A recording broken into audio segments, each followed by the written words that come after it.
આ મીડિયા મારફત આ વિસ્તારના જીઈબીના અધિકારીઓને પણ અલ્ટિમેટમ આપું છું કે ભૂતકાળમાં તમારી ઓફિસોના ઘેરાવ થયા હતા, અત્યારે અમારો વરસાદ ખેંચાણો છે, વરસાદ ખેંચાણો ત્યારે ટાઈમે વીજળી આપજો, નહીં તો આવનાર દિવસોમાં તમારી જીઈબીને પણ ઘેરાવ કરી અને બંધક બનાવવામાં આવશે. અમારે કોઈ અતિશયોગ નથી કરવો, પણ મારા ખેડૂતને અન્યાય થતો હશે ત્યારે જે લડાઈ લડવી પડે એ લડવાની મારી તૈયારી છે.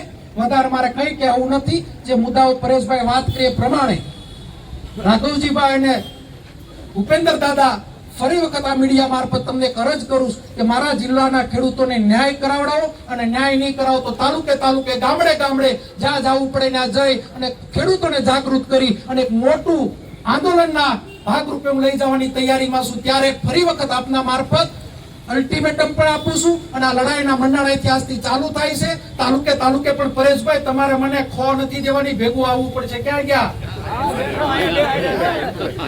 વડિયારો કરીને મને જોડી નથી દેવાનો,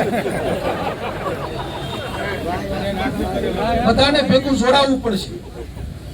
વાતુથી જોડી દઉં હાલજાભાઈ કે પછી હું બેઠો છું એમ નહીં તો આ જિલ્લો હવે બધાને ઓળખવાનો છે. આ ખેડૂતોની લડાઈ. ત્યારે આપણી નૈતિક ફરજમાં 2015માં હું અભિનંદન આપીશ પરેશભાઈને કે એ બગસરાનું પૂર આવ્યું, બરાબર યાદ છે. 13 દિવસનો અન્નનો દાણો એના પેટમાં નહોતો નાખ્યો અને કેટલાય ખેડૂતોના ખાતામાં 50,000 રૂપિયા, લાખ રૂપિયા આવ્યા હતા. એ સમય તમને યાદ એટલે હોવો જોઈએ કે લડત લડીએ તો આપને ન્યાય મળે. ત્યારે વધારે કોઈ વાત નથી કરવી. અહીંયાથી આપણે આંદોલનના ભાગરૂપે જયારે આવેદન દેવા જાય સૌ સાથે મળી અને આપણે ખેડૂતોનું આવેદન આપશું અને ત્યારબાદ આપણે છૂટા પડશું. હવે પછીના કાર્યક્રમો જે ડિક્લેર થાય તમારા